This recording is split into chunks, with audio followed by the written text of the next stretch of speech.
Close your eyes.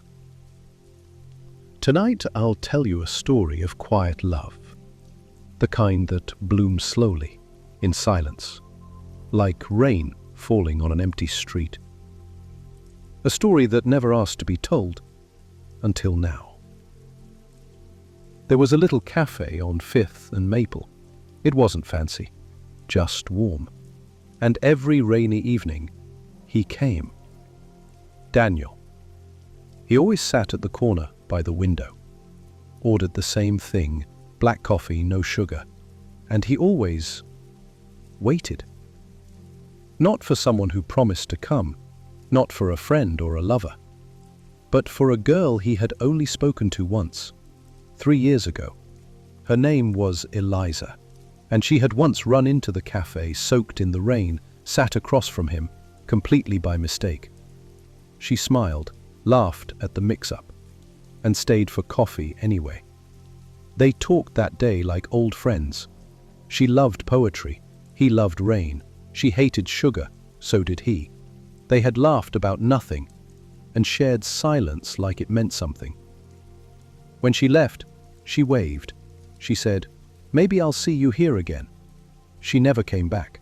But Daniel, he came back the next day, and the next, and every rainy evening after that. He never told anyone, because he didn't know why either. Years passed, people changed, seasons turned, but the table by the window remained.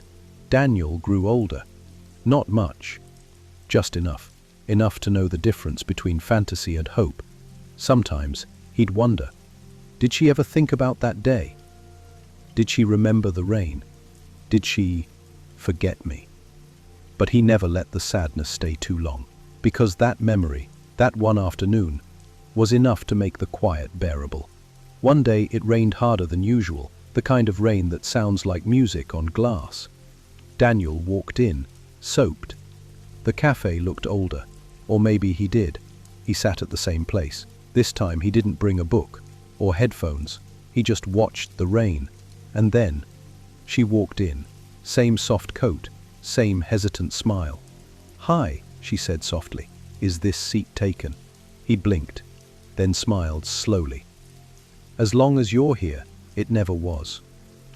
Some stories don't need grand endings, just a moment, quiet and true. Thank you for listening. Sleep peacefully tonight. May your dreams be full of rain, love, and soft returns.